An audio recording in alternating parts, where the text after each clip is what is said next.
सार्थ श्री ज्ञानेश्वरी अध्याय 2. मग संजय धृतराष्ट्र राजास म्हणाला, महाराज ऐका. अर्जुन त्या ठिकाणी शोकाने व्याकुळ होऊन रुदन करू लागला. ते आपले कुळगोत पाहून त्यांच्या मनात विलक्षण मोह उत्पन्न झाला आणि त्या योगाने त्याचे चित्त द्रवले.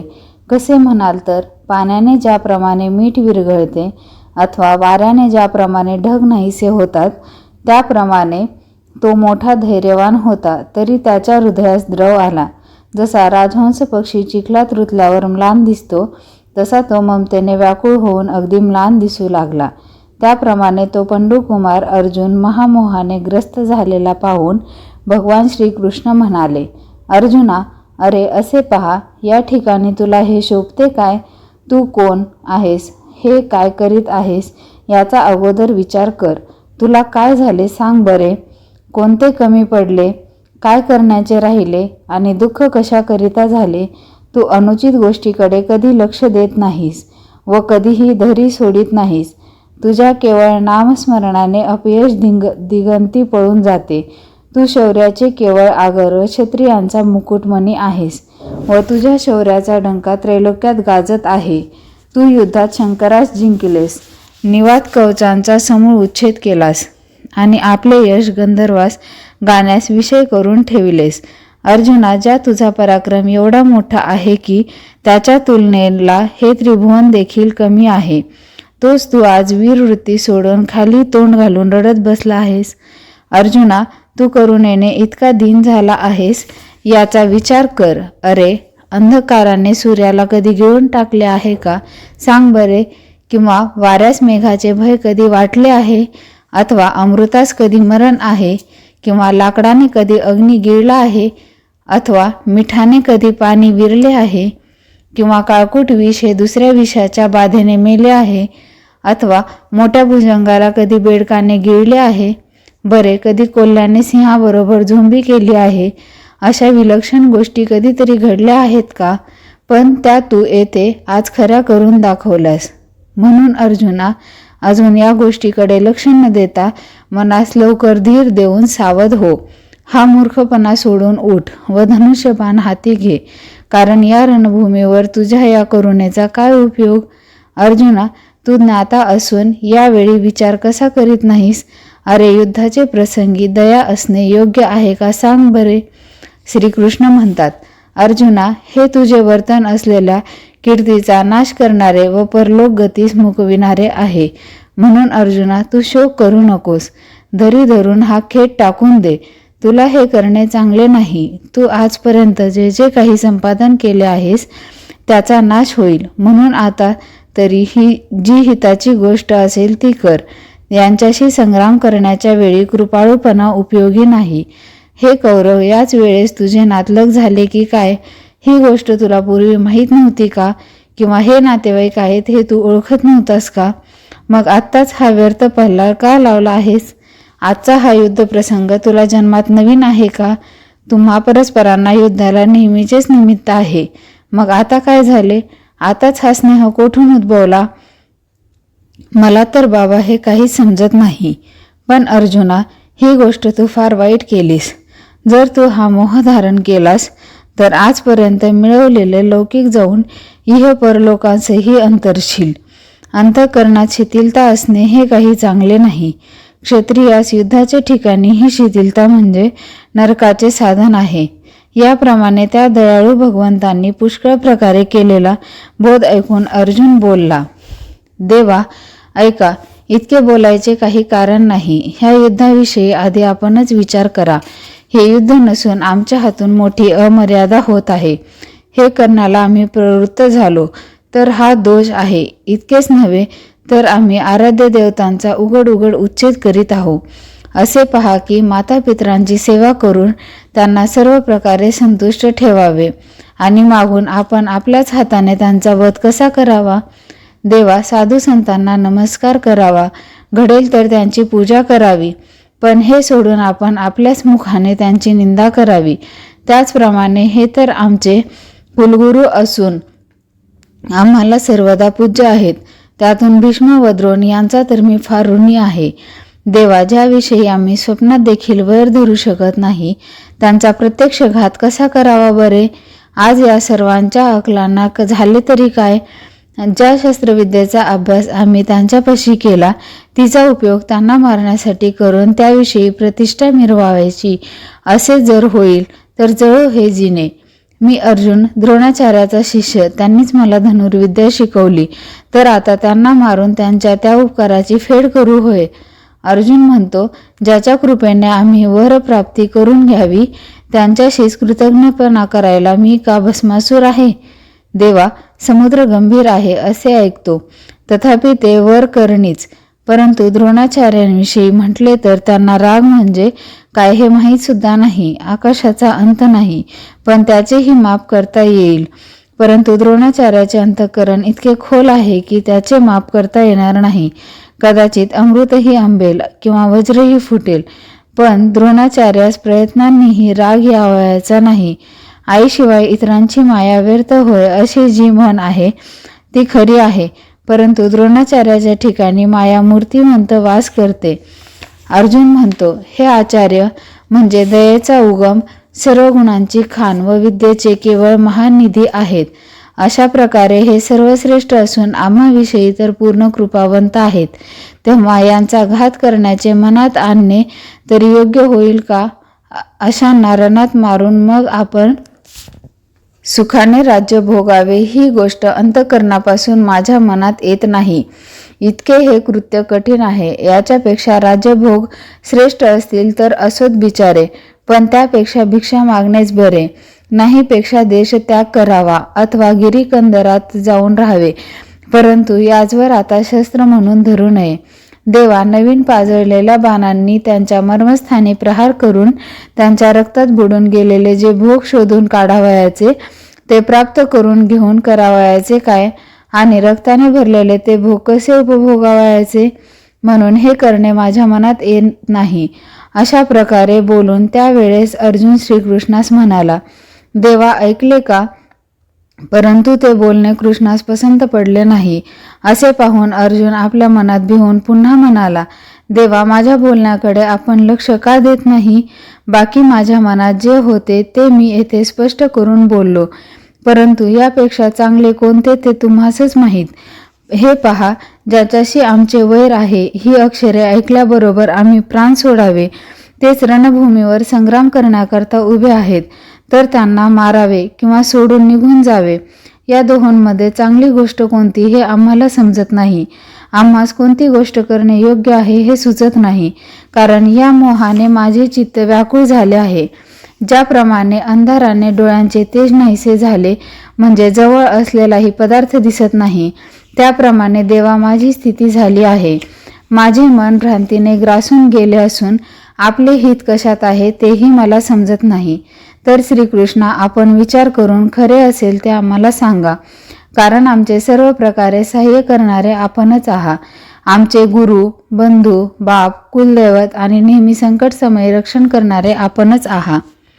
ज्याप्रमाणे गुरु शिष्याचा अव्हेर करत नाही किंवा समुद्र नद्यांचा अव्हेर कसा करील, अथवा देवा आपणच विचार करा की आई मुलास सोडून गेली तर ते कसे वाचेल, त्याप्रमाणे सर्वतोपरी आम्हास आपणच आहात. व इतका वेळेपर्यंत जे मी आपल्याला बोलतो ते जर तुम्हास पटत नसेल तर पुरुषोत्तमा, जी गोष्ट आम्हास उचित असून धर्माविरुद्ध नसेल ती लवकर सांगा. हे सर्व गोत्रज पाहून माझ्या मनात जो शोक उत्पन्न झाला आहे तो आपल्या उपदेशा वाचून दुसऱ्या कोणत्याही उपायाने नाहीसा होणार नाही. या ठिकाणी पृथ्वीचे राज्य मिळाले किंवा इंद्रपद प्राप्त झाले तरी देखील माझ्या अंतःकरणात उत्पन्न झालेला हा दयारूप मोह दूर होणार नाही. ज्याप्रमाणे भाजलेले बी कितीही उत्तम जमिनीत पेरले व त्यास मनमुरात पाणी घातले तरी उगवत नाही, किंवा जेथे आयुष्य संपले आहे तेथे एका परमामृताशिवाय इतर औषधांचा काही उपयोग होत नाही, त्याप्रमाणे या माझ्या मोहित बुद्धीला सर्व राज्यभोग व संपत्ती यांचा बिलकुल उपयोग होणार नाही. तर हे कृपानिधे, तुझा जिव्हाळाच उपयोगी पडेल. याप्रमाणे क्षणभर भ्रांती दूर झाल्यामुळे अर्जुन त्या ठिकाणी बोलला, परंतु त्याला पुन्हा मायेच्या लहरीने ग्रासले. ज्ञानेश्वर म्हणतात, ह्याला मायेची लहर नसून हा काही निराळाच प्रकार असावासे मला वाटते. तो कोणता? तर महामोह हाच कोणी काळसर्प त्याने अर्जुनास ग्रासले आणि हृदय कमलांत कारुण्याची उसळी आली आहे अशी संधी साधून मर्मस्थाने दंश केला, म्हणून त्यास लहरींवर लहरी येऊन झेंडू फुटला. असा कठीण प्रसंग पाहून ज्याच्या कृपादृष्टीने विष नाहीसे होते, तो श्रीकृष्णरूपी गारुडी त्याचे रक्षण करण्याकरता धावून आला. तशा त्या व्याकुळ झालेल्या पंडुकुमाराजवळ असलेला श्रीकृष्ण आपल्या कृपादृष्टीने आता सहज त्याचे रक्षण करील, म्हणून मोहा हाच कोणी सर्प व त्याने प्रार्थना ग्रासले आहे हा हेतू मनात धरून मी येथे ही उत्प्रेक्षा केली. ज्याप्रमाणे ढगांनी सूर्य आच्छादित होतो त्याप्रमाणे अर्जुन ह्यावेळी भ्रांतीने आच्छादित झाला. जसा उन्हाळ्यात डोंगराला वणवा लागतो तसा तो अर्जुन दुःखाने अगदी जर्जर होऊन गेला. म्हणून वणवा लागलेल्या डोंगरावर जसे निळ्या रंगाच्या पाण्याने भरलेले ढग कोसळून तो शांत करीतात, तसा आधीच नीलवर्ण व कृपामृत रूप जलाने भरलेला तो महामेघरूपी गोपाळ वळला. त्या श्रीकृष्ण रूप मेघाच्या ठिकाणी दातांची प्रभा हीच वीज, गंभीर भाषण हीच गर्जना, असा तो श्री भगवान रूप उदार मेघ आता कशी वृष्टी करील व त्या वृष्टीने अर्जुन रूप पर्वत कसा शांत होईल आणि त्याला ज्ञानाचा कसा नवा अंकुर फुटेल, ती कथा मनाच्या समाधानासाठी ऐका, असे निवृत्तीदास ज्ञानदेव म्हणतात.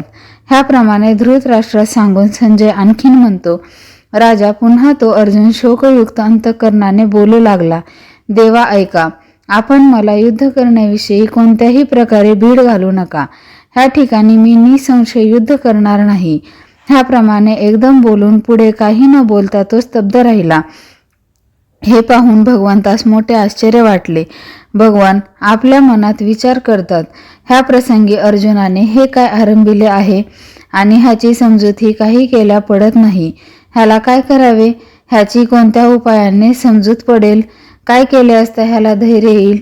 पंचाक्षरी जसा भूतबाधा निवारणाचा विचार करतो अथवा रोग असाध्य आहेसे पाहताच वैद्य जसा निदानीच्या अमृततुल्य दिव्य औषधींची तात्काळ योजना करतो, त्याप्रमाणे त्या दोन्ही सैन्यामध्ये स्थित असलेले भगवान श्रीकृष्ण विचार करू लागले की ज्या कारणाने याला शोकमोह उत्पन्न झाले आहेत ती भ्रांती हा कसा सोडून देईल. ते कारण मनात आणून मग त्यांनी रोषयुक्त भाषण करण्यास आरंभ केला. ज्याप्रमाणे आईच्या रागात गुप्त रूपाने स्नेह असतो किंवा कडू औषधाचे अंतर्यामी अमृतासारखी गोडी असते, ती जरी वरकांती दिसत नाही तरी परिणामी दृष्टोत्पत्तीस येते, त्याप्रमाणे वरकांती क्रोधयुक्त परंतु अंतर्यामी अतिममत्वाने भरलेला असा अर्जुनास श्रीकृष्णांनी उपदेश करण्यास आरंभ केला. मग अर्जुनास म्हणाले, या ठिकाणी तू जे काय आहे हे आरंभिले आहेस ते आज नवलच दृष्टीस पडले. तू आपल्याला तर मोठा ज्ञानी म्हणवितोस, पण अज्ञान सोडित नाहीस. बरे, तुला एखादी गोष्ट शिकवावी म्हटले तर तू नाना प्रकारच्या नीतीच्या गोष्टी सांगतोस. जन्मांधाला वेळ लागल्यावर तो सैरावैरा धावतो, त्यापैकीच तुझे हे शहाणपण दिसते. तो आपल्या स्वतःस न जाणता कौरवांकरिता शोक करतोस. ह्याबद्दल आम्हास वारंवार आश्चर्य वाटते. तर अर्जुना, तूच सांग बरे की या विश्वाची अनादी रचना ती खोटी असून या त्रैलोक्याचा पालन करता तूच आहेस की काय. या जगतामध्ये कोणी एक ईश्वर असून त्यापासून प्राणी मात्रांची उत्पत्ती होते असे जे लोक म्हणतात ते खोटे आहे की काय. आता मग असे झाले की जन्म मृत्यू तूच उत्पन्न केलेस आणि जर तू मनात आणलेस तरच ते नाश पावतील.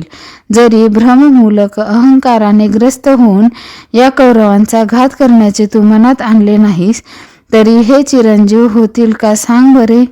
किंवा तूच काय तो एक मारणारा आणि बाकीचे हे सर्व मरणारे, अशी भ्रांती चित्तात येऊ देशील हो. या सर्व अनादी सिद्ध गोष्टी आपोआप घडत आहेत. त्याबद्दल तू व्यर्थ शोक का करतोस मला सांग पाहू. परंतु मूर्खपणामुळे तुला हे समजत नाही व ज्या गोष्टींचे चिंतन करू नये त्या गोष्टींचे चिंतन करून उलट आणखी आम्हाला शहाणपणाच्या गोष्टी सांगतोस. जे विचारवंत आहेत ते जन्म आणि मृत्यू ही भ्रांती आहे असे म्हणून दोघांचाही शोक करीत नाहीत.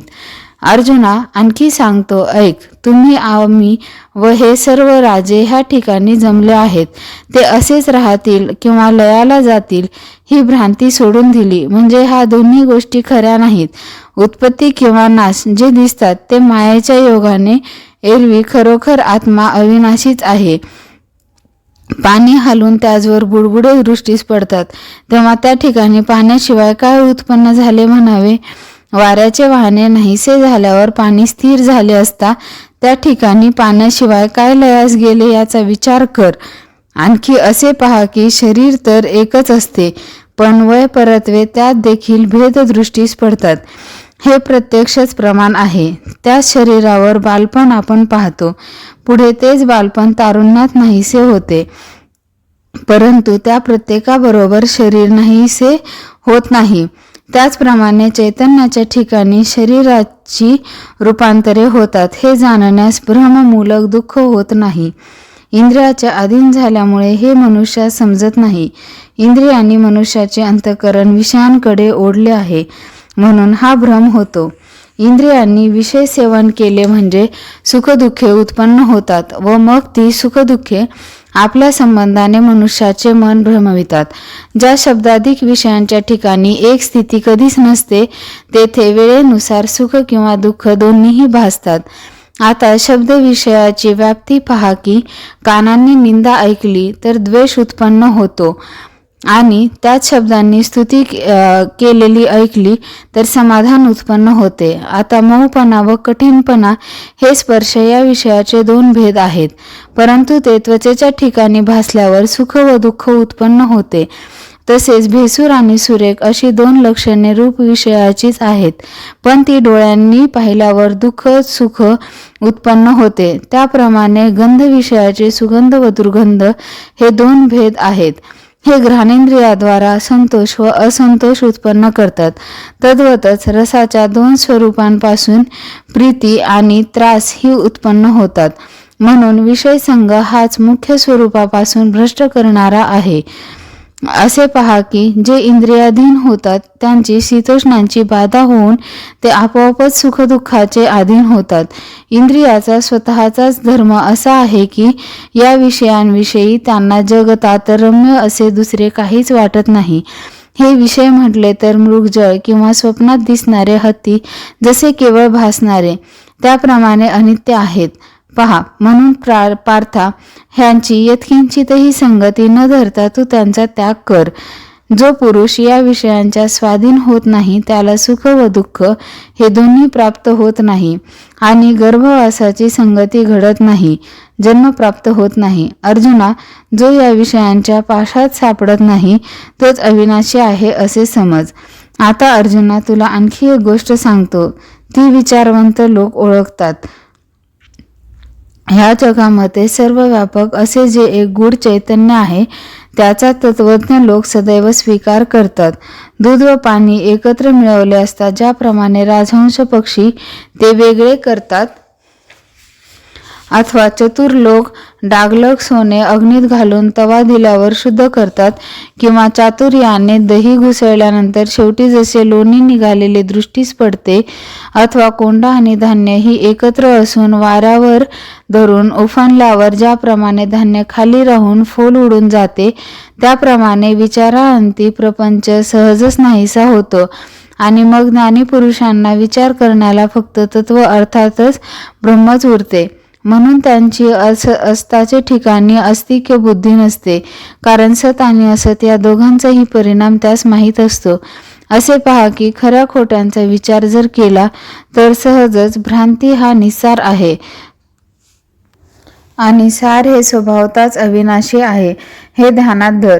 ज्यापासून हे त्रैलोक्य झाले आहे त्यास नाव रंग रूप ही काही चिन्हे नाहीत. तो सदैव सर्व व्यापक असून जन्म मरणातीत आहे. याचा नाश करू म्हटल्यास तो कधी सुद्धा होणार नाही. आणि अर्जुना, शरीर मात्र स्वभावताच नाशवंत आहे. ह्याकरिता तू युद्ध कर. तू देहाचा अभिमान धरून शरीरावर दृष्टी ठेवून मी मारणारा आणि कौरव हे मारणारे असे म्हणत आहेस, पण अर्जुना, त्यातील तत्वार्थ तुला कळत नाही. जर यथार्थ पुसशील तर तू मारणारा नव्हेस तर ते मरणारेही नव्हेत. ज्याप्रमाणे स्वप्नातील विषय स्वप्नातच भासतात, परंतु जागृत झाल्यावर पाहावे तो खरोखर काही एक नसते, त्याप्रमाणे ही माय असून हिच्या भ्रमात तू व्यर्थ पडला आहेस. अरे, मनुष्याच्या सावलीवर शस्त्र प्रहार केला तर तो जसा त्याच्या अंगात रुतत नाही, त्या किंवा पाण्याने भरलेले भांडे पालथे केल्यावर त्यातील सूर्यबिंब नाहीसे झालेले दिसते, परंतु त्यामुळे खऱ्या सूर्यावर काही एक परिणाम होत नाही. अथवा आकाश हे बांधलेल्या घरात त्या घराच्या आकृतीचे दिसते, पण ते घर मोडल्यावर ज्याप्रमाणे त्याचे मूळ स्वरूपच राहते, त्याप्रमाणे शरीर नाश पावले तरी आत्म्याचा नाश होत नाही. म्हणून बाबा रे, तू नसतीच भ्रांती घेऊन बसू नको. मनुष्य ज्याप्रमाणे जुने झालेले वस्त्र टाकून नवे धारण करीतो, त्याप्रमाणे हा चैतन्यनाथ आत्मा एक देह टाकून दुसऱ्याचा स्वीकार करतो. हा आत्मा जन्म मरण रहित असून नित्य शाश्वत आहे व तो उपाधी रहित असून शुद्ध आहे, म्हणून ह्याचा शास्त्राधिकांनी सुद्धा घात होत नाही. हा प्रलयकालच्या पाण्यात बुडत नाही. हा अग्नीपासून जळण्याचा संभव नाही. तसेच वायूचीही याला शुष्क करण्याची शक्ती नाही. म्हणून अर्जुना, हा नित्य स्थिर व शाश्वत असून सर्व ठिकाणी पूर्ण भरलेला आहे. हा तर्कशास्त्राच्या दृष्टीने दिसणारा नव्हे, ध्यानाला तर त्याच्या भेटीची उत्कंठा लागलेली असते. अर्जुना, हा मनास नेहमी दुर्लभ, साधनाने प्राप्त न होणारा अनंत व जीव मात्रांत श्रेष्ठ आहे. हा गुणत्रयापासून वेगळा, अनादी, विकाररहित, आकाराच्या पलीकडला व वस्तुमात्राच्या स्वरूपासारखा आहे. अर्जुना, अशा प्रकारे हा सर्वव्यापी आहे हे तू जाणलेस म्हणजे सहज शोकरहित होशील. अथवा अर्जुना, असे न जाणता हा नाशवंतच आहे असे जरी तू मानलेस तरी देखील तुला शोक करण्याचे कारण नाही. कारण गंगेच्या पाण्याचा ओघ ज्याप्रमाणे अखंड आहे, त्याप्रमाणे उत्पत्ती, स्थिती आणि लय ही नित्य आहे. ते गंगेचे पाणी उत्पन्न होत असते व मध्ये प्रवाहात वाहत असून शेवटी समुद्रास मिळते. त्या आत्म्याला ह्या तिन्ही अवस्था नेहमी सारख्याच आहेत. प्राणी मात्रास या तिन्ही अवस्था कोणत्याही वेळी सोडित नाहीत असे जाण. म्हणून तुला या सगळ्यांबद्दल शोक करण्याचे कारण नाही. या सर्वांचा स्वभावतःच अनादी सृष्टिक्रम चालत असलेला आहे. हे तुझ्या मनात येत नसले तरी प्राणी मात्र जन्ममरणाच्या अधीन आहे, तर हे जन्ममरण न टळणारे आहे असे समजून तुला शोक करण्याचे कारण नाही. जन्मास आले ते नाश पावणार व नाश पावलेले पुन्हा जन्मास येणार, हे रहाटगाडगे सारखे चालू आहे. अथवा सूर्याचे उदयास्त ज्याप्रमाणे आपोआप निरंतर होत आहे, चुकत नाही, त्याप्रमाणे या जगात जन्ममरण अनिवार्य आहे. महाप्रलयकाली ह्या त्रैलोक्याचाही संहार होतो, तथापि आदि व अंत ह्यात काही परिहार होत नाही. अशी जर तुझी समजूत असली तरी अर्जुना, खेद का करतोस आणि समजून उमजून वेडात का शिरतोस? पार्था, कोणत्याही बाजूने पाहिले तरी ह्या ठिकाणी तुला दुःख करण्याचे कारण नाही. जे हे सर्व प्राणी उत्पत्तीपूर्वी निराकार असून जन्म धारण केल्यावर आकाराला आले, ते जेथे लय पावतात तेथेही ते निसंशय दुसऱ्या स्थितीत जात नाहीत, तर आपल्या पूर्वस्थितीलाच प्राप्त होतात. निजलेल्या मनुष्याला ज्याप्रमाणे स्वप्न दिसते, त्याप्रमाणे जन्म व मृत्यू या दोन अवस्थेमध्ये दिसणारे आकार मायेच्या योगाने ब्रह्मरूपावर भासतात. किंवा उदकाला वाऱ्याने स्पर्श केल्यावर त्यावर जशा लाटा दिसतात, किंवा आपल्या मनाप्रमाणे दागिना तयार केल्यावर अज्ञानाला ज्याप्रमाणे सुवर्णावर दागिन्याचाच भास होतो, त्याप्रमाणे सर्व प्राणी मायेने उत्पन्न झालेले आहेत असे समज. ज्याप्रमाणे आकाशात ढग उत्पन्न होतात, त्याप्रमाणे जे मुळातच नाहीत त्याचबद्दल तू का रडतोस? तर अक्षय असे जे ब्रह्म, त्याचकडे लक्ष दे. साधूंना त्या ब्रह्माची आवड उत्पन्न झाल्यावर त्यांना विषय सोडून जातात आणि त्या ब्रह्माकरिता ते वनवासी किंवा वैराग्य संपन्न होतात आणि त्यावर दृष्टी ठेवून ब्रह्मचर्याचे व्रते व तत्वे आचरतात. त्या शुद्ध ब्रह्माकडे एकाग्र अंतःकरणाने पाहता पाहता कित्येक जण अंतर्यामी निश्चल होऊन सर्व संसार विसरतात. कित्येक त्याचे गुणानुवाद गाताना चित्तास उपरती उत्पन्न होऊन शेवटी त्याच्या ठिकाणी निमग्न होतात. कोणी त्याचे स्वरूप ऐकूनच शांत होऊन देहाभिमानापासून निवृत्त होतात आणि कोणी अनुभवाने तद्रूप होतात. ज्याप्रमाणे नद्यांचे प्रवाह समुद्रास मिळतात, परंतु समुद्रात न समावतासे होऊन माघारे परतत नाहीत, त्याप्रमाणे ह्या योग्यांच्या बुद्धीने ब्रह्मसाक्षात्काराबरोबर तद्रूप होऊन जातात, परंतु त्याचा विचार करूनही कोणी पुनर्जन्म पावत नाही. अर्जुना, सर्वत्र सर्वांतर्यामी व्यापलेले व ज्याचा घात करून गेले असता होत नाही असे एक चैतन्यच असून ते जगद्रूप आहे हे लक्षात ठेव. ह्याच्यामुळे स्वभावतः जर सर्व गोष्टींचा घडामोड होते तर मग तू सांग की त्याचबद्दल शोक का करावा. पार्था, हे एरवी तरी तुझ्या मनास का येऊ नये हे मला समजत नाही, परंतु एकंदरीत हा शोक करणे तुला निंद्य आहे. अरे, अद्यापि तुला कसा विचार सुचत नाही? हे काय तू घेऊन बसला आहेस? ज्या स्वामी धर्माने मनुष्य तरतो त्याला तू पार विसरलास. असे पहा की ह्या ठिकाणी या कौरवांना भलतेच काही झाले किंवा तुझे काही कमी जास्त झाले अथवा सगळे जग नाहीसे झाले तरी स्वधर्म म्हणून जो आहे तो कदापि त्याज्य नाही. त्याचा त्याग केल्यावर तुझ्या मनात जी दया उत्पन्न झाली आहे तिच्यापासून तू तरला जाशील काय? अर्जुना, ह्या ठिकाणी तुझे चित्तात जी दया उत्पन्न झाली आहे ती ह्या युद्धप्रसंगी अयोग्य होय. अरे, असे पहा की गाईचे दूध उत्तम आहे तरी ते पथ्याला सांगितले नाही. असे असूनही जर ते नवज्वराच्या मनुष्यास दिले तर विश्वत होते. त्याचप्रमाणे भलत्याचे भलतेच आचरण केले तर त्याच्या हिताचा नाश होतो. म्हणून तू आता सावध हो, व्यर्थ शोकाकुल होऊ नको आणि ज्याचे आचरण केले असता कोणतेही काळी दोष घडत नाही त्या आपल्या स्वधर्माकडे लक्ष दे. ज्याप्रमाणे योग्य मार्गाने चालले म्हणजे कधीही अपाय घडत नाही किंवा दिव्याच्या उजेडाने चालले असता ठेच लागत नाही, त्याप्रमाणे अर्जुना, जो स्वधर्माने वागतो त्याच्या सर्व कामना सहज पूर्ण होतात. ह्याकरिता तुम्हा क्षत्रियांना संग्रामा वाचून दुसरे काही योग्य नाही.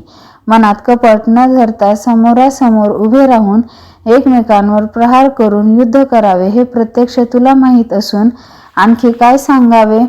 अर्जुना, अरे, हे युद्ध म्हणजे तुमचे पूर्व सुकृत फळले किंवा सर्व धर्माचे निदान तुम्हाला प्राप्त झाले आहे. अरे, याला काय युद्ध म्हणावे? हा तर मूर्तिमंत स्वर्गच संग्रामाच्या रूपाने अवतरला आहे. किंवा तुझ्या गुणांची लौकिक ऐकून तुझवर अतिशय आसक्त झाल्यामुळे कीर्तिरूप स्त्री तुला वर्णास आली आहे. क्षत्रियाने पुष्कळ पुण्य करावे तेव्हा त्याला हा असला युद्ध प्रसंग प्राप्त होतो. ज्याप्रमाणे एखाद्याला मार्गाने जातात इच्छित फल देणारा चिंतामणी सापडावा किंवा जांभईने तोंड पसरल्यावर अकस्मात त्यात अमृत पडावे, त्याप्रमाणे हा युद्ध प्रसंग तुम्हाला प्राप्त झाला आहे. आता असला हा संग्राम टाकून भलत्या गोष्टीचा शोक करीत बसलास तर आपली आपणच हानी करून घेतल्यासारखे होईल. ह्या रणाचे ठिकाणी जर तू आज शस्त्र टाकून दिलेस तर पूर्वजांनी जोडून ठेवलेली कीर्ती घालविलीस असे होईल. इतकेच नव्हे तर तुझ्या असलेल्या कीर्तीचाही नाश होईल व सर्व जग तुझी निंदा करील आणि मग तुझ्या ठिकाणी वास्तव्य करण्याकरता महादोष तुला शोधत येतील. ज्याप्रमाणे पतिविरहित स्त्री सर्वांच्या उपहासास पात्र होते त्याप्रमाणे सर्व धर्मत्याग करणारी अवस्था होते, स्वधर्मत्याग करणारी अवस्था होते. अथवा रणभूमीवर प्रेत पडले म्हणजे ज्याप्रमाणे चोहोकडून त्याला गिधडे फाडतात त्याप्रमाणे स्वधर्महीन मनुष्याला महादोष जिंकतात. म्हणून जर तू स्वधर्माचा त्याग करशील तर तुला पाप लागेल आणि कल्पांतापर्यंतही तो अपयशाचा डाग नाहीसा होणार नाही. जोपर्यंत अपकीर्ती झाली नाही तोपर्यंत ज्ञात्याने जगावे. मग तू सांग की आता येथून कसे परत जावे? सदय अंतकरणाने व मत्सररहित असा तू माघारी फिरशील खरा, परंतु ह्यांना काही ती गोष्ट पटणार नाही. हे कौरव तुला चोहीकडून वेढतील व तुझवर बाणांचा मारा करतील. पार्था, मग त्या प्रसंगी ह्या तुझ्या कनवाळूपणाने काही तुझी सुटका होणार नाही. इतकेही करून जर कदाचित मोठ्या कष्टाने येथून तुझी सुटका झाली तरी ते वाचणे मरणापेक्षाही वाईट आहे. आणखी एका गोष्टीचा तू विचार केला नाहीस. तू ह्या ठिकाणी मोठ्या थाटाने युद्धास आला असून जर दयार्द होऊन माघार घेण्यास निघालास तर अर्जुना, तू सांग की तुझे ते दयाळूपण हे दुर्जन वैरी कौरव ह्यांना खरे वाटेल का? हे म्हणतील, गेला रे गेला, अर्जुन आम्हास भिवून पळून गेला. अरे असा हा दोष तुझ्यावर राहिलेला चांगला का?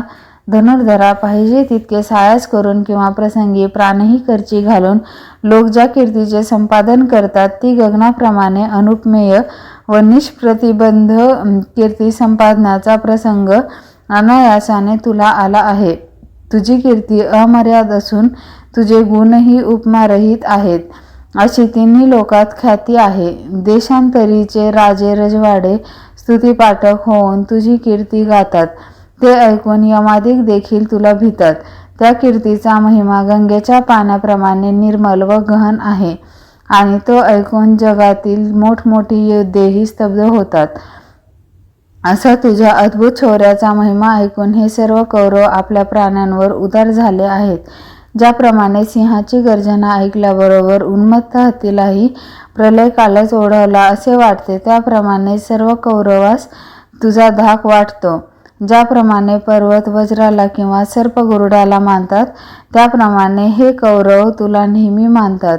आता युद्ध न करता जर माघारी फिरशील तर ही तुझी थोरवी नाहीशी होऊन तुला हीनत्व प्राप्त होईल.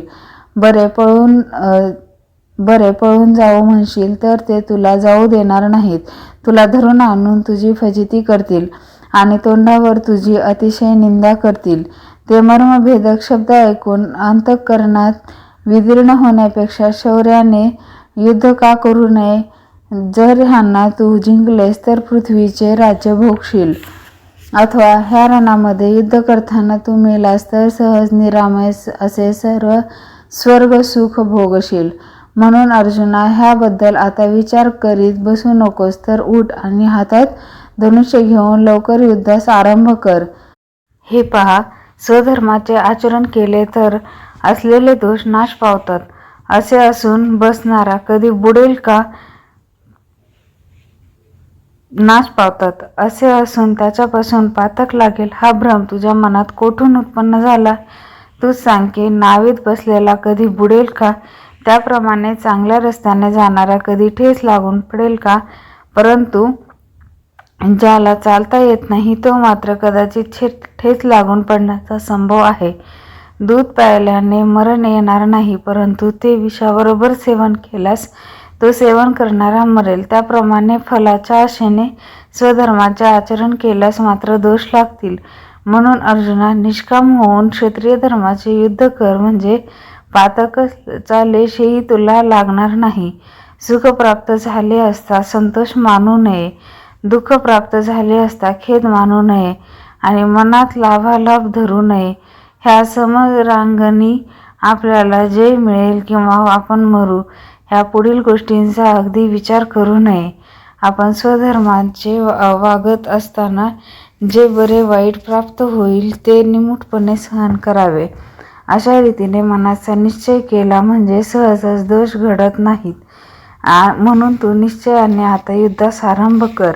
येथपर्यंत हा ज्ञानयोग तुला संक्षिप्तपणे सांगितला.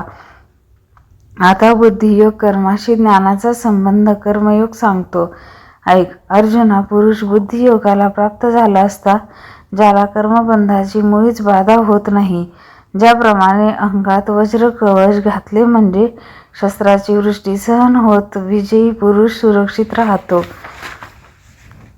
त्याचप्रमाणे इहलोकीचे सुख नाहीसे न होता मोक्ष अंतरत नाही. ज्या कर्मयोगात पूर्वी केलेला आरंभ खंड पडला तरी शाबूत असतो. कर्माच्या आधाराने वागणूक ठेवावी, परंतु त्या कर्मापासून होणाऱ्या फलाची इच्छा धरू नये. जसा पंचाक्षरी भूत बाधेपासून बाधा पावत नाही, त्याप्रमाणे कर्माच्या ठिकाणी आसक्ती न ठेवता निरभिमान बुद्धीने कर्म करण्याची सद्बुद्धी ज्याला प्राप्त झाली आहे त्याला जन्ममरणाची उपाधी होत नाही. ज्या बुद्धीला पाप पुण्याची बाधा होत नाही, जी अतिशय सूक्ष्म असून निश्चल आहे, आणि सत्व रज तम हे तिन्ही गुण जिच्यात प्रवेश करीत नाही. अर्जुना, अशी जी सद्बुद्धी ती पुण्याईने थोडीशी जरी एखाद्याला प्राप्त झाली तरी ती सर्व संसार भयाचा नाश करीते. ज्याप्रमाणे दिव्याची ज्योत लहान असून तिचा प्रकाश मोठा असतो, त्याप्रमाणे सद्बुद्धी अल्प जरी असली तरी तिला लहान समजू नये. अर्जुना, जे ज्ञानी आहेत ते बहुत करून हीच इच्छा करतात ती सद्बुद्धी प्राणीमात्राला दुर्लभ आहे. ज्याप्रमाणे इतर दगडांसारखे परीस काही पुष्कळ सापडत नाहीत अथवा लेश मात्र अमृत प्राप्त होण्यास देखील दैवयोगच लागतो, त्याचप्रमाणे परमेश्वर प्राप्तीतच जिये पर्यवसन होते अशी ही सद्बुद्धी फार दुर्लभ आहे. ज्याप्रमाणे गंगेचे पर्यवसन जगता निरंतर समुद्रच आहे, त्याप्रमाणे अर्जुना, जिला ईश्वर प्राप्ती वाचून दुसरा काही प्राप्ती नाही अशा जगतामध्ये एकच बुद्धी आहे. हिच्याशिवाय इतर बुद्धी त्या दुर्बुद्धी होत, ज्याचे ठिकाणी व्युत्पन्न होतात व तेथे अविचारी लोक नेहमी रमतात. म्हणून अर्जुना, ज्या लोकांचा स्वर्ग, संसार आणि नरक अवस्था प्राप्त होते परंतु आत्मसुख कधी दृष्टीस देखील पडत नाही, ते वेदाचे आधाराने बोलून कर्मयोगाचे श्रेष्ठत्व स्थापन करतात, परंतु त्या कर्माचे फळावर लोभ ठेवतात. त्याचे म्हणणे असे असते की वारंवार मृत्यूलोकी जन्म घेऊन यज्ञाधिक कर्मे आचरावी व आल्हाददायक असे स्वर्गसुख भोगावे. अर्जुना, ते दुर्बुद्धी नेहमी असे म्हणतात की येथे ह्या स्वर्गसुखा वाचून निरंतर सुख देणारे असे दुसरे सुखच नाही. हे पहा, ते केवळ उपभोगाच्या ठिकाणी लक्ष देऊन सकाम कर्मे करतात व अनेक प्रकारची अनुष्ठाने विधियुक्त करून ती शेवटास नेण्याकरता फार दक्षतेने धर्माचरण करतात. परंतु अर्जुना, ते एक गोष्ट फार वाईट करतात, ती ही की ते मनामध्ये स्वर्गेच्छा धारण करतात आणि यज्ञभोक्ता जो ईश्वर त्याला विसरतात. ज्याप्रमाणे कापुराच्या शुभ्र राशीस अग्नी लावून ती व्यर्थ जाळून टाकावी अथवा मिष्टान्नात काळकूट विष मिसळावे किंवा देवयोगाने मिळालेल्या अमृताचा कुंभ पायाने पालथा करावा, त्याप्रमाणे फलाप्राप्तीच्या हेतूने प्राप्त झालेले धर्म हे लोक वाया दवडतात. असे पहा की मोठ्या श्रमाने पुण्य संपादन करून मग संसाराची इच्छा का धरावी, परंतु काय करावे हे त्या अज्ञानी लोकांना समजत नाही. ज्याप्रमाणे उत्तम स्वयंपाकी नाना तऱ्हेचा चांगला स्वयंपाक तयार करून ते अन्न द्रव्याच्या आशेने विकते, त्याप्रमाणे अविचारी लोक हे सुख उपभोगण्यासाठी धर्म गमवितात. म्हणून पार्था, वेदांतील अर्थवादात मग्न झालेल्या लोकांना मनात नेहमी दुर्बुद्धीच वास करीत असते, हे लक्षात असू दे. तू निश्चयाने असे समज की वेद हे 3 गुणांनी सत्व, रज, तम ह्यांनी भरलेले आहे. म्हणून सर्व उपनिषद ह्यांनी सत्वगुणांमध्ये गणना केली जाते. धनुर्धरा, बाकीच्या मध्ये कर्म, उपासना इत्यादिकांचे निरूपण केले आहे. ते सर्व रज व तम ह्या गुणांनी युक्त असून केवळ स्वर्गसूचकच आहेत. म्हणून तू असे पक्के समज की हे सुखदुःखांनाच कारण आहेत व ह्याकरिता तू आपले मन कदाचित तेथे शिरू देशील, तर तसे करू नको. तू ह्या गुणत्रयांची त्रिपुटी टाकून दे व अहम ममता सोडून अंतःकरणात आत्मसुखाचा विसर पडू देऊ नको. जरी वेदात पुष्कळ गोष्टी सांगितल्या असून पुष्कळ प्रकार सुचविलेले आहेत, तरी ज्यात आपले हित आहे तोच मार्ग स्वीकारला पाहिजे. ज्याप्रमाणे सूर्योदय झाल्यावर अनेक रस्ते दृष्टीस पडतात, परंतु जितके रस्ते मनुष्य आक्रमू शकतो काय सांग बरे. अथवा सर्व पृथ्वी उदकमय झाली तरी जसे आपल्या इच्छेपुरतेच पाणी घेतले पाहिजे, त्याप्रमाणे ज्ञानी जे आहेत ते वेदार्थाचा विचार करून अपेक्षेने अशा शाश्वत ब्रह्माचा तेवढा स्वीकार करतात. म्हणून पार्था ऐक, ह्या सर्व गोष्टींचा विचार करून पाहता तुला स्वकर्मच उचित आहे. आम्हा सर्व गोष्टींचा विचार करून पाहिला तो आमचे मनास असे आले की तू आपले कर्तव्य सोडू नये, पण कर्मफलाची इच्छा न ठेवता आणि निषिद्ध कर्माचा अंगीकार न करता सत्कर्माचेच निष्काम आचरण करावे. अर्जुना, त्वायोगयुक्त होऊन फलाची इच्छा टाकून द्यावी व मन लावून कर्मे करावी. परंतु आरंभिलेले कर्म दैवयोगाने पूर्ण झाले तरी त्याचा संतोष मानू नये किंवा कोणत्याही कारणाने ते कार्य सिद्धीस न जाता तसेच राहिले तरी त्याचबद्दल मनात असंतोष मानून त्रासू नये. कर्म करताना जर शेवटास केले तर ते खरोखर उपकारालाच आले, परंतु कदाचित विघ्न घेऊन अपूर्तेचे राहिले तरीही ते सफलच झाले असे समज. कारण असे पहा, जेवढे कर्म घडेल तेवढे ईश्वराला अर्पण करावे म्हणजे सहजरित्या पूर्ण झाले असे समज. आणखी असे पहा की चांगल्या व वाईट कर्माचे ठिकाणी मनोधर्म सारखाच राहणे हीच योगस्थिती असे उत्तम लोक म्हणतात.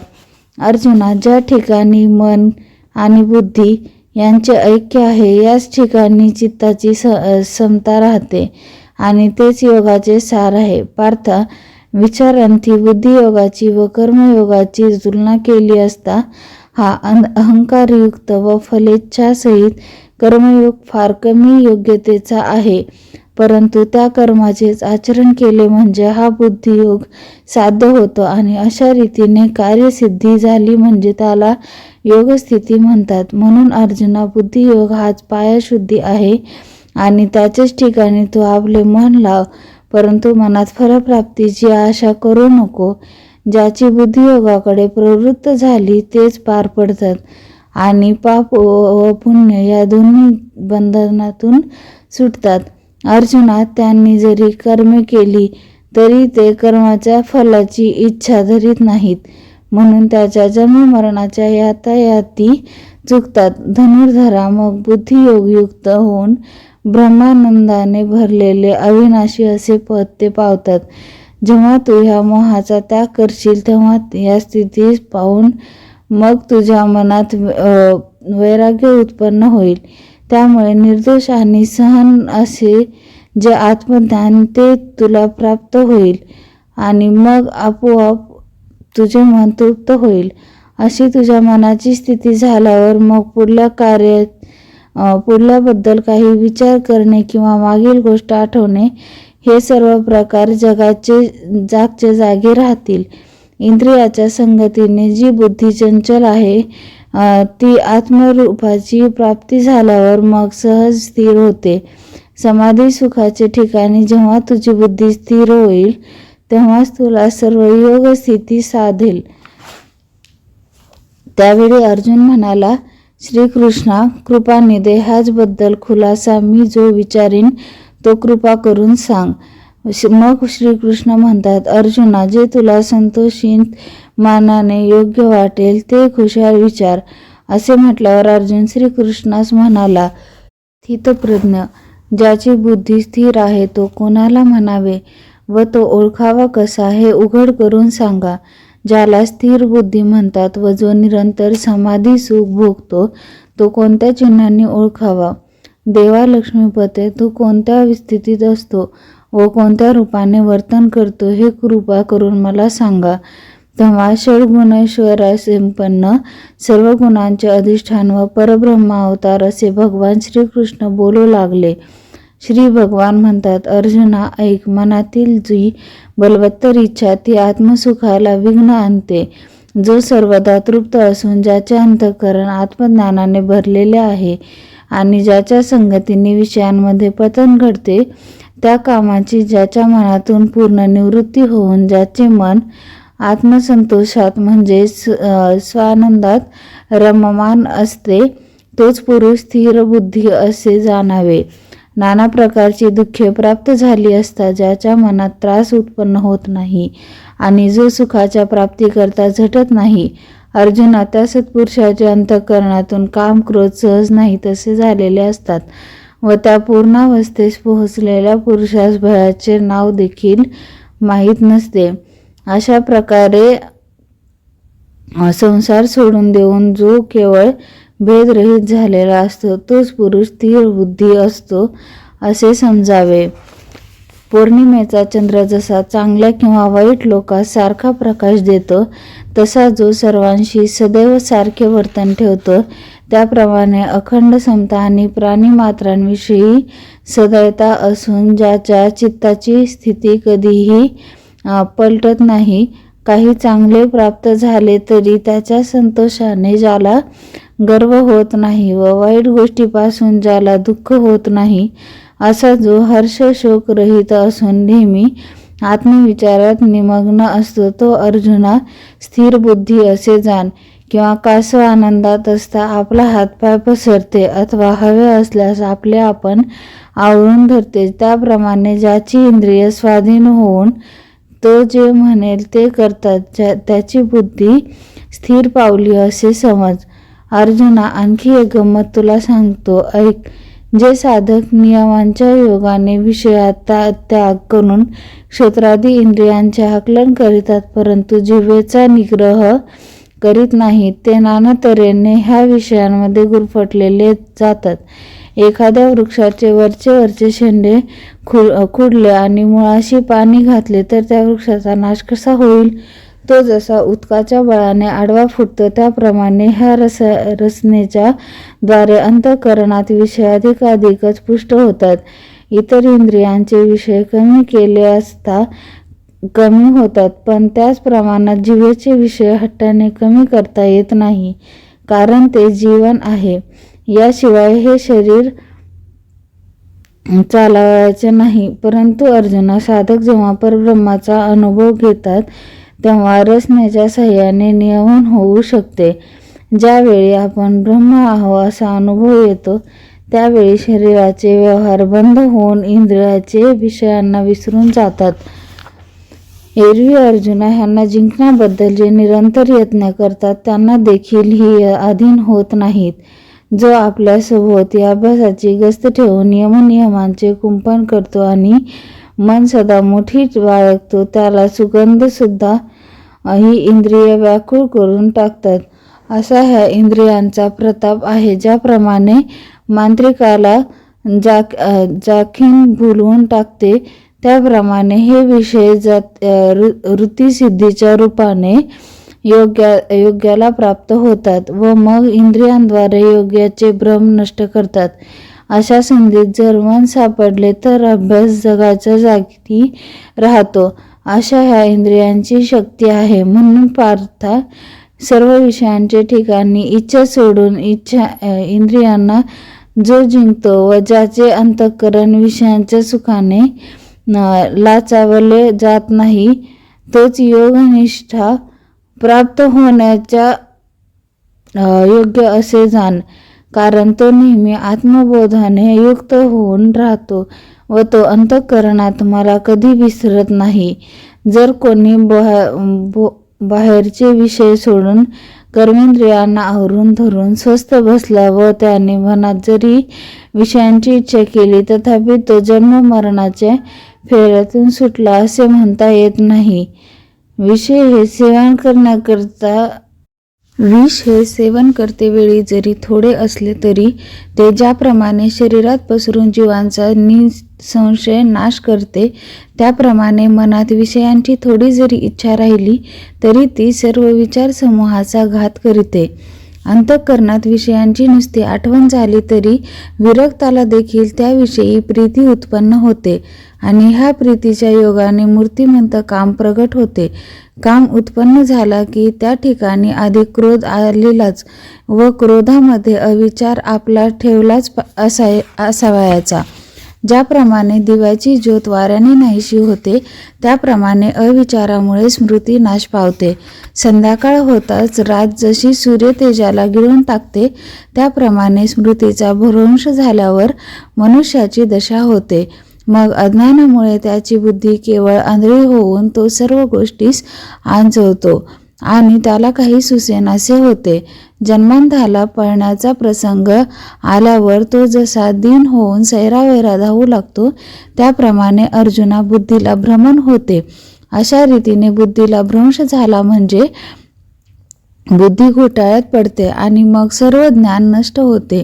शरीरातील प्राण निघून गेला म्हणजे जसा देह प्रेतरूपी होतो त्याप्रमाणे बुद्धी नष्ट झाल्यावर जीवाची स्थिती होते. म्हणून अर्जुना ऐक, इंधनाला ठिणगी लागून ती भडकली म्हणजे अशी त्रिभुवनाला देखील पुरते. त्याप्रमाणे अंतःकरणाला यत्किंचित जरी विषयांचे स्मरण झाले तरी एवढा हा अनर्थ ओढावतो. म्हणून मनातून सर्व विषय काढून टाकावे, म्हणजे राग, प्रीती आणि द्वेष, अप्रीती हे आपोआप नाहीसे होतात. पार्था, आणखी तुला सांगतो की राग व द्वेष नाही तसे झाल्यावर जरी इंद्रिये विषयांच्या ठिकाणी रममाण झाली तरी ते विषय बाधक होत नाहीत. ज्याप्रमाणे आकाशातून सूर्य हा आपल्या किरणरूपी हातांनी जगतातील वस्तूंना स्पर्श करतो, परंतु त्यांच्या संसर्ग दोषाने लिप्त, निमग्न व क्रोधापासून अलिप्त असतो, आणि अर्जुना, जो विषयांमध्ये आपल्या स्वरूपाशिवाय दुसरे काहीच पाहत नाही त्याला विषय कसले आणि बाधा तरी कोणाला? जर पाण्यात पाणी बुडेल किंवा अग्नीने अग्नी जळेल तर मात्र तो परिपूर्णत्वास पावलेला पुरुष विषयांच्या संगतीने बुडेल. अशा प्रकारे जो आपण स्वतः सर्व रूप होऊन राहतो तोच अचल प्रज्ञा, स्थिर बुद्धी असे निभ्रांत समज. असे पहा की ज्या ठिकाणी मनाची पूर्ण शांती आहे तेथे या सर्व संसार दुःखांचा प्रवेश होत नाही. ज्याचे उदरात अमृताचा झरा उत्पन्न झाला आहे त्याला नशी तहान भुकेची काहीच पीडा होत नाही. त्याप्रमाणे ज्याचे हृदय प्रसन्न आहे त्याला दुःख कसले आणि ते होणार तरी कोठून? त्याची बुद्धी आपोआपच ईश्वररूपी जडून राहते. ज्याप्रमाणे निवाऱ्यातील दिव्याची ज्योत मुळीच कधीही हलत नाही त्याप्रमाणे जो स्थिर बुद्धी आहे तो आत्मस्वरूप समाधीमध्ये निश्चलपणे रत असतो. हा योग युक्तीचा विचार ज्याने अंतःकरणात नाही त्याला शब्दाधिक विषय आपले पाशात गोवून घेतात. पार्था, त्याच्या बुद्धीला कधीही स्थिरता नसते व तिचे प्राप्तीविषयी त्याचे अंतःकरणात इच्छाही उत्पन्न होत नाही. अर्जुना, स्थिरपणाची भावना त्याचे अंतःकरणात मुळीच जर उत्पन्न होत नाही तर त्याला शांती कशाची प्राप्त होणार? पाप्याकडे मोक्ष जसा ढुंकूनही पाहत नाही त्याप्रमाणे जेथे शांतीचा लवलेश नाही तेथे सुख हे चुकून देखील जात नाही. हे पहा, जर विस्तवात घातलेली धान्याची बीजे उगवली तरच शांतीहीन मनुष्याला सुखप्राप्ती घडू शकेल. म्हणून मनाचा अनियमितपणा हेच दुःखाचे कारण आहे. ह्याकरता इंद्रिय निग्रह करणे हेच उत्तम. जे पुरुष इंद्रियांचे इच्छेप्रमाणे वागतात ते ह्या विषयरूपी सागरातून आपण तरलो आहो असे समजत असले तरी खरोखर तरत नाहीत. ज्याप्रमाणे एखादी नाव तीराजवळ आली असून जर वादळ उत्पन्न झाले तर चुकवून आलेल्या अपायात फिरून सापडते, त्याप्रमाणे सिद्ध पुरुषांनी जरी इंद्रियांचे कौतुकाने लालन केले तरी तो संसार दुःखांनी व्यापिला जातो असे समज. म्हणून धनंजया, आपली इंद्रिय आपल्या अधीन झाली म्हणजे मग ह्यापेक्षा अधिक सार्थक ते काय आहे? पहा की ज्याप्रमाणे कासव आपले पसरलेले अवयव स्वेच्छेने स्वतःच आवरते त्याप्रमाणे ज्याची इंद्रिये स्वाधीन असून तो म्हणेल त्याप्रमाणे करतात त्याचीच बुद्धी स्थिरत्वाला पावली असे समज. अर्जुना, आता ज्ञानास ओळखण्याची आणखी एक सूक्ष्म खूण तुला सांगतो ती ऐक. सर्व प्राण्यास अज्ञात असलेल्या आत्मस्वरूपाविषयी ज्याला पूर्ण ज्ञान आहे आणि ज्याविषयी प्राणी मात्र जागे आहेत त्या विषय सुखाचे ठिकाणी जो निजलेला आहे तोच अर्जुना उपाधिरहित स्थिर बुद्धी आणि गंभीर असा सत्पुरुष आहे असे समज. पार्था, आणखी एका पर्यायाने तो स्थितप्रज्ञ मनुष्य ओळखता येतो. तो कोणता तो ऐक. समुद्राच्या ठिकाणी जशी निरंतर परिपूर्णता असते तशी ह्या पुरुषाच्या ठिकाणी असते. जरी समुद्रास पावसाळ्यात नद्यांचे प्रवाह भरपूर येऊन मिळतात तरी तो किंचितही अधिक न होता आपली मर्यादा उल्लंघन करीत नाही. किंवा अर्जुना, उन्हाळ्यात सर्व नद्यांचे पाणी जरी आटले तरी तो समुद्र ज्याप्रमाणे कमी होत नाही त्याप्रमाणे रिद्धी सिद्धी प्रसन्न झाल्याने सूर्याचे तो पुरुष उल्हास पावत नाही आणि प्रसन्न न झाला तरी असंतुष्ट होत नाही. पहा की सूर्याचे घरी दिव्याच्या ज्योतीचा प्रकाश केला तर उजेड पडतो आणि तो न लावला तर त्याला अंधारात कोंडून बसावे लागते काय? त्याप्रमाणे त्या पुरुषाच्या घरी रुद्धिसिद्धी आल्या काय व गेल्या काय त्याची आठवण सुद्धा त्याला होत नाही, कारण त्याचे अंतःकरण महासुखात निमग्न असते. जो आपल्या घरच्या सौंदर्यापुढे इंद्रभुवनाला सुद्धा तुच्छ मानतो त्याला भिल्लांच्या पालांपासून कसे समाधान होणार? जो अमृताला देखील नावे ठेवतो तो जसा कांजी पित नाही तसा आत्मज्ञानी रुद्धिसिद्धीचा उपभोग घेत नाही. अर्जुना, ही एक मोठी आश्चर्यकारक गोष्ट आहे की ज्या ठिकाणी स्वर्गसुखाची सुद्धा गंती नाही त्याला यत्किंचित रुद्धिसिद्धींनी मोह घालण्याचा प्रयत्न करणे म्हणजे काय? ह्याप्रमाणे आत्मबोधाने संतोष पावलेला आणि परमानंदात निमग्न झालेला तोच खरा स्थिर बुद्धी असे तू समज. तो मीपणा दौडून सर्व विषय सोडून जगदाकार होऊन जगात संचरतो. अशी निस्सीम ब्रह्मस्थिती जे निष्काम पुरुष अनुभवितात ते अनायासेच परब्रह्मास आत्मस्वरूपास जाऊन मिळतात. ज्ञानरूपी मिळाल्यावर ज्या ब्रह्मस्थितीने देहांताची व्याकुळता भ्रांती त्यांच्या चित्ताच्या आड येऊ शकत नाही. संजय धृतराष्ट्रास म्हणतो, राजा, तीच ही स्थिती श्रीकृष्णांनी स्वतः अर्जुनास सांगितली. असे श्रीकृष्णाचे बोलणे ऐकल्यावर अर्जुन मनात म्हणाला की ही युक्ती आता आमच्या बरी पथ्यावर पडली. जर सर्व कर्माचा देवांनी निषेध केला तर त्या निषेधाने मी युद्ध करावे असे देवाचे म्हणणे सहज बाजूस राहते. ह्याप्रमाणे श्रीकृष्णाचे भाषण ऐकून अर्जुन आपले मनात फार हर्षित झाला. आता तो शंका घेऊन पुढे गहन प्रश्न करील. तो संवाद फार सुरस असून सर्व धर्माचे उत्पत्ती स्थान अथवा अमर्याद विचारामृत समुद्रच आहे. त्या संवादाचे निरूपण जगदीश्वर स्वतः करतील व ती गोष्ट निवृत्तीदास जे ज्ञानदेव ते सांगतील. ज्ञानेश्वर माऊली, ज्ञानराज माऊली तुकाराम. 2रा अध्याय ज्ञानेश्वर माऊली चरणी अर्पण.